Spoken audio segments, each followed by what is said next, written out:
Welcome back to the channel. Today we're reacting to a video on Maxine Powell. Now let me know your thoughts about this video in the comments. But before we get started, I want you to consider checking out my other YouTube channel. The link will be in the description box below. Help me get this video to 500 likes.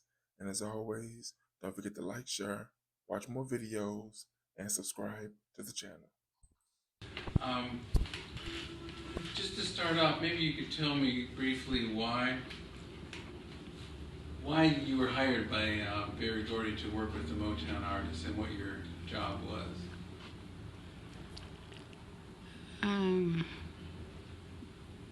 You don't want me, I have to ask a question.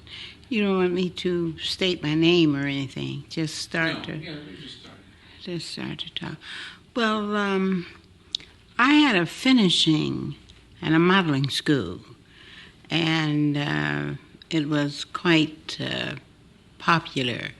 And I had about 3 female models and a couple of male models and a little boy and a little girl. And we worked for Chrysler. This was in the 50s, Chrysler, Packard, and Dodge, and which was unusual at that time because things were quite different than they are today. And I was also a producer, and I had an annual show once a year. And I did a souvenir booklet, and I wanted to find someone that did offset work. And because I had worked with 3 artists, one for the cover and and 2 other artists, they did the inside, the ads. And someone said to me that the Gordy Company, the Gordy Printing Company, was the best, and they did excellent work. So there's in Detroit here, there's a street called Farnsworth and St. Hatwine. So I went over and I met the delightful Mrs. Esther Edwards, and she and her brother Fuller Gordy were in the printing business together, and they were elated over this job. They had never seen anything like it before. And that's how I got to know the Gordys. Well, I didn't know the Gordys, but just Esther and her husband. He was a state representative, George Edwards, and I invited them as my guests for the show. That went on for 3 or 4 years. And then George, Esther's husband, decided to run for a seat on the Detroit City Council. And I had this huge building, it was called the Ferry Center here in Detroit, and it had a large ballroom. One held about 500, and the downstairs held about 400. Private party room that held 50, a couple of them, and a banquet kitchen, a bar that held 75 people, and 5 office space. So one of the offices was empty, and the person had just moved out. And and I donated that office for George's headquarters. He decided, even though he was a state representative, that he wanted to run for a seat on the Detroit City Council. So then his wife, Esther Gordy Edwards, became the campaign manager. And she did such an excellent job, she'd never did it before, that the governor wanted her to run his campaign. So then, naturally, the Gordy family is a close-knit family. So all of them came in to help with the campaign. And they were amazed at the building. It was absolutely beautiful. The ballroom floors looked like a bowling alley, and everything was very, very beautiful. And the mother, Mrs. Bertha Gordy, Senior, was interested in personal development that I teach. So she took my course. There was no Motown at this particular time. And her daughter that passed away took my course, and Esther. And then they have a younger daughter, Gwen Gordy. She's a charmer. And she became one of my models. Correct me if I'm wrong, but it sounds like the Gordy family had their hands in a little bit of everything. Tell me your thoughts about that in the comments. So that's how, and then they were quite interested that in the 50s that I had models that modeled. I don't think of color. I think that anyone wants to master their skill and be successful that knows no color. So that's how I taught. So they were great. I wanted them to compete around the world with anybody. And so they were very impressed, the Gordys, at this particular time. There was no Motown. So let's just stop for a second here. Could you tell me about your first experience when you started working with some of the artists? Well, how they reacted to what happened was that before I went into Motown, when Barry wrote a song called Lonely Teardrops, and Jackie Wilson was the artist, and they showcased him in my downstairs ballroom as a fundraiser for George Edwards' campaign. So any time they had an artist after they had going, before I went to Motown, they would have me come and watch the artist perform and then tell them what the artist needed. So when I did join the company in 1964, they asked me to open up the finishing school there. So I did. I opened in 1964 a finishing school, Motown Finishing School, and I worked with the artists on first thing we worked with was who are you and what makes you tick. I don't teach singing, so I also told the artists that they would this department would groom and polish them so that they could appear in number one places around the country, and even before the king and queen. Of course, the youngsters, they came from humble beginning, and some were rude and crude and from the street and the project. But with me, it isn't where you come from, it's where you're going. So I told them where they would be appearing, and they laughed and said that I was out of my mind. Answer a question for me. Do you think people today are just as connected as they were back then? You know how they work hand in hand, side by side to make things happen? Because all they wanted was a hit record. And this is what we did. We worked with developing class. First, who are you and what makes you tick? And I helped them to eliminate shyness and to get rid of any hang-ups, because oftentimes we start with body language. Your body language tells so much about you, you don't even have to say a word. And then the next thing we worked with was word power. Like, for instance, saying someone makes me sick and they get on my nerve and I can't stand them. They're ugly words. And so what we learn to say, we substitute pleasant words for ugly words. In other words, the person is difficult. And that takes care of everything.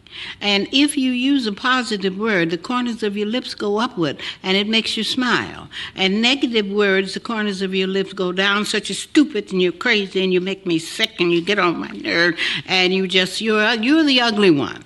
So they learned how to be positive. And they also learned how great they were and what a unique human being they were. I used to say to them, if there's 9,000 million flowers in this one setting, each one of the flowers, regardless of the color of the flower, the size of the flower, the shape of the price, they all have something to offer. And it's a funny thing, no matter who you are, when you purchase a flower or a plant, the first thing you ask is, how do I keep this plant and keep it growing beautiful? People need the same concern, and that's what Motown artists got. Tell me in the comments, what is your favorite flower to purchase? For me, it's a tulip. Cut, please. Terrific. Watch up, please. Quiet, please. We are rolling. You have 3 minutes. So we have 2 minutes. maybe you could tell me briefly how some of the artists took to these classes. Did they, understand what you were doing for them? Well, I explained it. Tell me. I explained it. All I said to them is, you're going to appear with the artist development. We're going to do just what I said about the flowers. Whatever you need, that's what you're going to get. And when you're 35 or 40, and you're appearing in a third or fourth club or a theater, it's going to be your fault because you're going to be trained to appear in number one places around the country. And that's what they did. And Did all the people come to these classes, or did anybody say, "Oh, I don't need this sort of thing"? well, they wasn't a, well, they had a choice of their life, you see. This is how I work, and this is how Mr. Barry Gordy worked. Nobody's forced to do anything. I was only there to enrich their life and help them skip to the bank. And if they weren't interested in that, then that was okay, you see. And I also told them, listen, some of the things that I'm going to tell you, I'm sure you heard it from your parents or whatever, but I'm not your mother. You see, I'm your teacher, and I'm here to enrich your life and help you skip to the bank. So your best thing for you to do is learn how to listen. Tell me some of those people in the comments that enriched your life. And follow positive guidelines, which is a skill, and to be determined and consistent. And you're going to go places in life, not only whether you're saying, but you're getting a basic finished background to do anything you want to do in life. Great. I think we're going to change our tape now so we have. Well, did that hit the spot? Or is it just too long? When we start up again, what I'd like Sleep. close the door all the way, please. Did you say the title frame? Why- Now, what do you want me to talk about? Maybe you can tell me some specific examples of some of the things you taught to certain artists. For example, Marvin Gaye. What were some of the things that you worked on with him? Well, with some of the main things I worked with Marvin Gaye was, in fact, Marvin Gaye said to me one day, Miss Powell, he called the finishing school a charm school. Miss Powell, I don't think I need a charm school, and I don't think I need any training. I said, Marvin, you don't need as much as some of the other artists, but you do sing with your eyes closed. And it gives the illusion that you're singing in your sleep. And number one places around the country, you have to have your eyes open. You can close your eyes for a certain gesture or whatever, but your eyes are the mirrors of your soul, so we have to work on that. And that's what we did. And then I said, and then we could improve on your walk because you're leading with your shoulders and your head. And you really should step with lifting your feet, and your hip bones should be forward. So then that makes you look taller and really sexy. And the position of your ears will be straight with your shoulder line. And that's what we did for Marvin Gaye. I saw an old film of him at the Apollo with the review before you started working with him, and it's a very different look. He really had a lot of very kind of gritty, gutsy kind of movements. Was that something you? Well, we worked with, everything had to be done in a classy way. So if they were doing the shake or whatever, well, we didn't do it in a vulgar way. Because to really dance, you need your feet and not your hips. It really makes a difference. But then later on, we had Mr. Atkins, Charlie Atkins, come in. So he worked more or less with the dance steps. See, I just work with the posture and the dealing with the clearness of the mind and knowing who you are and how to handle your body on stage, how to handle yourself on stage and off stage. See, because if you think that you're going to come on stage and be classy or whatever, that's not going to happen. You're a big phony. See, what you have to be, you have to live whatever you do all day long. Tell me in the comments, what is your definition of classy or being classy? I always told the artists, every time you're on stage, it's nothing but a dress rehearsal. I never allowed them to say, I knocked them cold last night, because if so, you're not going to grow. You aren't going to continue to improve. And then there was Diana Ross, who was a hard worker. She was only about a size 5. And when we really were getting ready for a show or a project, she worked so hard. No one worked as hard as she. And she would come down to about size 4. But then I remember with Diana Ross and the Supremes, they were sort of singing and like baby love, and kind of making, I thought it was making faces. I said, what are you doing? And they said, what are we doing? We're singing. I said, well, it looks like you're making faces to me. I said, Diana Ross said, well, my brother said I had beautiful eyes. I said, well, you do. But all you have to do is sing and keep your eyes still. Let everybody look at them. And she says, well, when I'm there, you say I'm frowning, but I'm souling. She says, I'm feeling it. And I said, well, we're going to have to learn how to project without where you look pleasant. You can't look like you're angry. You can't open your mouth so wide until you look like you're going to swallow the mic. We have to work with you because really a singer, all a singer needs is voice and expression. Anything else you have is an asset to your profession. So that's what we did. We worked on expressing, singing and expressing yourself, looking pleasant and with a smile and maybe a gesture, and how to handle a mic, you see, so that the mic don't handle you. I don't want you ever to lean forward. You do not protrude the buttocks. It always goes under. You have 2 hip bones in the front of you. Let's feel them. Let's find them. And you're going to push. You're going to push these hip bones forward like you're pushing them up under your chin. You know they won't go. But the more you do, this gives you correct posture. And this is what they did. And then how to walk. You lift your feet and walk a straight line. 1 foot in front of the other. Point your toes through your shoes and walk and walk. Keep the hip bones forward and the position of the ears straight with your shoulder line. The torso of the body should never move. All you need to walk is to lift your feet and let the action carry the body. And that's what we did. And you also taught people how to get in and out of cars. That's body language. How to do it gracefully. And I do remember one time, I recall that I wanted to show them how to use, the artists, how to use prop.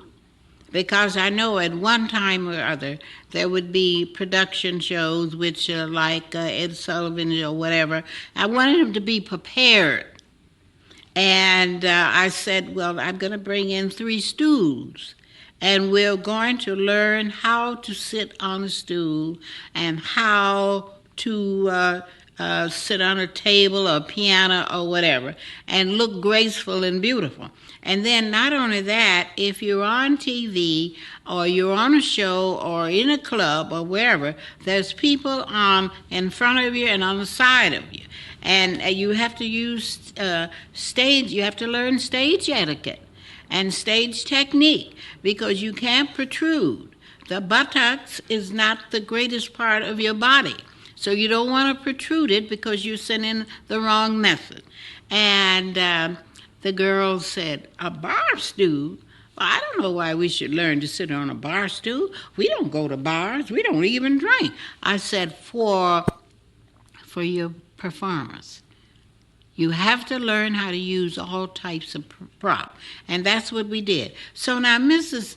Esther Gordy Edwards had charge of the management department.